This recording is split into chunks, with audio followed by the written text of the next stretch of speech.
Sir వంశన నాయకత్వం, వంశన నాయకత్వం.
అంబేద్కర్ ఆశయాలను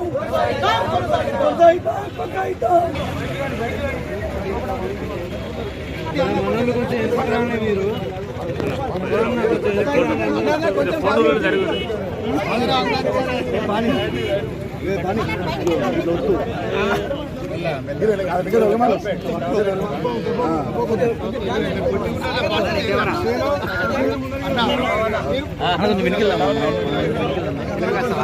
మనమే మొన్న పార్లమెంట్ లో దళితుల గురించి ఏదైతే కించపరిచి మాట్లాడినారో దాని అగేన్స్ట్ పెద్ద ఎత్తున దేశవ్యాప్తంగా ప్రతి MP, Congress MP, opposition party MP వాళ్ళ నిరసన తెలుపుతున్నారు. మీరందరూ చూస్తున్నారు. అమిత్ షా కడుపులున్న మాట బయట పడిపోయినది. వారికి దళితులన్నా, బడుగు బలహీన వర్గాలన్నా ఇంత చిన్న చూపుతోటి చూస్తారు అని చెప్పి మనకు స్పష్టంగా తెలిసింది. మీ అందరూ ఒకటి గమనించాలి. అంబేద్కర్ గారు 70-75 సంవత్సరాల క్రితం ఏదైతే రాజ్యాంగం ముందు ఆలోచనతోటి రాజ్యాంగం రాసినారో ఇవన్నీ మనసులో పెట్టుకొని, మైండ్లో పెట్టుకొని వారు కాన్స్టిట్యూషన్ రాయడం జరిగింది. ప్రతి ఒక్కరికి, దళితులకు, బడుగు బడిగిన వర్గాలకు హక్కులు ఏదైతే ఉన్నాయో ఆ హక్కులు కాన్స్టిట్యూషన్లో రాయడం జరిగింది. కాన్స్టిట్యూషను మనందరికీ ఒక కవచ లెక్క ఇచ్చినారని చెప్పి ఈ సందర్భంగా మీ అందరూ గమనించాలి. దీని అగేన్స్ట్ అమిత్ షా గారు ఏదైతే వ్యాఖ్యలు చేసినారో దాన్ని తీవ్రంగా ఖండిస్తున్నాము. తక్షణమే వారు క్షమాపణ చెప్పి వారు గృహమంత్రిగా, హోమ్ మినిస్టర్గా రాజీనామా చేయాలని చెప్పి ఈ సందర్భంగా మీ అందరి ముందు స్పష్టంగా తెలుపుతున్నాం. ఎందుకంటే మీరు చూడాలా, కాన్స్టిట్యూషన్ చేంజ్ చేయాలని చెప్పి వారి దురాచరణలు ఏదైతే ఉన్నాయో అది మన అందరి హక్కులు ఏదైతే ఉన్నాయో ఆ హక్కులన్నీ కోల్పోతాము. వారు ముసుగేసుకొని ఏదైతే పనిచేస్తుంటారో బీజేపీ నాయకులు, ఇప్పుడు ఆ ముసుగు తెరిచిపోయింది.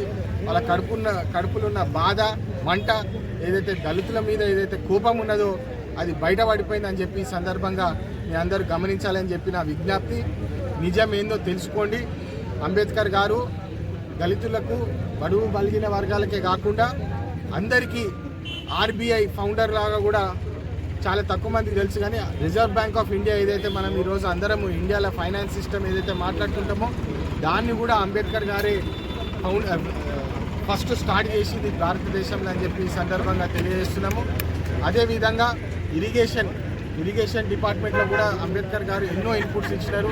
అదేవిధంగా హిందూ యాక్ట్ ఏదైతే ఇది ల్యాండ్ సంబంధించిన కానివ్వండి, ఉమెన్ రైట్స్ సంబంధించింది కానివ్వండి, ఇవన్నీ కాంట్రిబ్యూషన్స్ అంబేద్కర్ చేసినారు.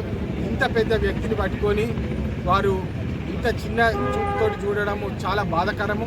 దళితులందరూ, బడుగు బలిగిన వర్గాలందరూ ఏకమై అమిత్ షా అగేన్స్ట్ పోరాడే సమయం వచ్చింది. వారి వాయిస్ ఇవ్వాలా. మీరు అందరు చూసినారు, పార్లమెంట్లో కూడా ఏ ఒక్క ఆపర్చునిటీ వచ్చినా దాన్ని వదలలేదు. మీరు ప్రేమగా నన్ను పార్లమెంట్ పంపించినారు, మన హక్కుల కోసం పోరాటానికి పంపించినారు. పార్లమెంట్ గోడల మీద కూడా లుంచొని అంబేద్కర్ గారి చిత్రపటం పట్టుకొని జై భీమ్ నినాదాలు చేసినాము పార్లమెంట్లో. ఖచ్చితంగా అమిత్ షా గారు రాజీనామా చేసే వరకు మేము ఈ పోరాటం ఆపమని చెప్పి మీ అందరి ముందు మళ్ళొకసారి తెలియజేస్తున్నాము. జై భీమ్. మెయిన్ టాపిక్ నుంచి కేవలము ఇప్పుడు ఈ పాయింట్ మీద డైవర్ట్ చేయడానికి బీజేపీ వాళ్ళు తప్పుడు ప్రచారం చేసి తప్పుడు కేసులు పెడుతున్నారు. మీరందరికీ నేను పర్సనల్గా రాహుల్ గాంధీతో పాటు మీరు బహుశా వీడియోలలో చూడలేదో కానీ నేను రాహుల్ గాంధీ గారితో ఉన్నాను. మేము రాహుల్ గాంధీ గారితో ఇంకా 8 ఎంపీలము పార్లమెంటు లోపలికి పోతుంటే వాళ్ళు పార్లమెంటు అడ్డుకున్నారు. వాస్తవంగా ఎల్ఓపి పార్లమెంట్ లోపలికి వెళ్తున్నప్పుడు ఎవరు అడ్డుకోవద్దు. ఎందుకంటే ఎల్ఓపి షాడో ప్రైమ్ మినిస్టర్ అని అంటారు. అంటే ప్రైమ్ మినిస్టర్ లేనప్పుడు వారు ఏమైనా పాయింట్ రేజ్ చేయాలంటే ప్రజల తరఫు వారికి ఆ రెస్పెక్ట్ ఇవ్వాలి. కానీ బీజేపీ ఎంపీలు నన్ను కూడా పుష్ చేసినారు. రాహుల్ గాంధీ గారిని పుష్ చేసి వాళ్ళే పడిపోయి వాళ్ళే పెద్ద నాటకం ఆడి, నేను ఇంతకుముందు ప్రెస్లో కూడా చెప్పినాను, మన భారతదేశం నుంచి ఆస్కార్ అవార్డులు ఎందుకు గెలుస్తలేదు ఫిలిం ఇండస్ట్రీ అంటే, ఆ ఫిలిం ఇండస్ట్రీ కాకుండా క్రియేటివ్ టాలెంట్ యాక్టర్లు అందరూ బీజేపీ పార్టీలు ఉన్నారు. వాళ్ళు చేసే యాక్టింగ్ కానివ్వండి, వాళ్ళు చేసే డ్రామాలు కానివ్వండి, అన్నీ బయట పెడతాము. రాహుల్ గాంధీ గారు, నేను సాక్ష్యంగా ఉన్నాను, రాహుల్ గాంధీ గారితో మేము లోపడిపోతుంటే కేవలం అమిత్ షా గారు చేసిన తప్పుడు కామెంట్లని డైవర్ట్ చేయడానికి రాహుల్ గాంధీ ఎవరిని పుష్ చేసినారు. రాహుల్ గాంధీ ఆదివాసీ ఎంపీ మీద ఏదో దాడి చేసినారని చెప్పి ఇప్పటి వరకు మేము మణిపూర్ ఇష్యూ మీద 2 సంవత్సరాలుగా అడుగుతున్నాము, చర్చ చేయండి. అమిత్ షా గారు హోంమంత్రి ఉన్నారు, మణిపూర్లో ఇంత దారుణాలు జరుగుతున్నాయి, కమ్యూనల్ రైట్స్ జరుగుతున్నాయి, ఎందుకు అమిత్ షా గారు దాని మీద స్పందిస్తలేరు? సంబల్ ఇష్యూలో 5 మంది చనిపోయినారు, ముస్లిం సోదరులను చంపేసినారు అక్కడ పిల్లలు ఫైట్లలో. దాని గురించి అమిత్ షా గారు మాట్లాడారు. దళితుల మీద దేశవ్యాప్తంగా అట్రాసిటీస్ ఎన్ని జరుగుతున్నాయి మీరు అందరు చూస్తున్నారు, దాని గురించి అమిత్ షా గారు మాట్లాడారు. మహిళల మీద రేప్ కేసులు అవుతున్నాయి, వాళ్ళ మీద దాడులు జరుగుతున్నాయి, దాని గురించి అమిత్ షా గారు మాట్లాడారు. కానీ అంబేద్కర్ గారి పేరు తీసుకుంటే అమిత్ షా గారికి ఎక్కడ లేని నొప్పి. మేము అంబేద్కర్ గారిని మేము దేవుడి లెక్క భావిస్తాము, వారిని పూజిస్తాము, మేము మాట్లాడుకుంటాము. మీ బాధ ఏందని చెప్పి ఈ సందర్భంగా వాళ్ళు కూడా ఆలోచించాలి. కానీ ఇప్పుడే మీరు ప్రశ్న అడిగినట్టు కేవలం ప్రజలని మబ్బు పెట్టి మాయమాటలు చెప్పి వాళ్ళని డైవర్ట్ చేయాలని చూస్తున్నారు. ఇది అంతా తప్పు, ప్రజలు చూస్తున్నారు. ఇంకా బీజేపీ పార్టీ ఏదైతే 400 పార్ అయిందో వాళ్ళదంతా తుస్తూస్ అయింది. ఖచ్చితంగా కాంగ్రెస్ పార్టీ తరఫున రాహుల్ గాంధీ గారి ఆదేశాల ప్రకారం మేము రాజ్యాంగాన్ని కాపాడి తీరుతాం.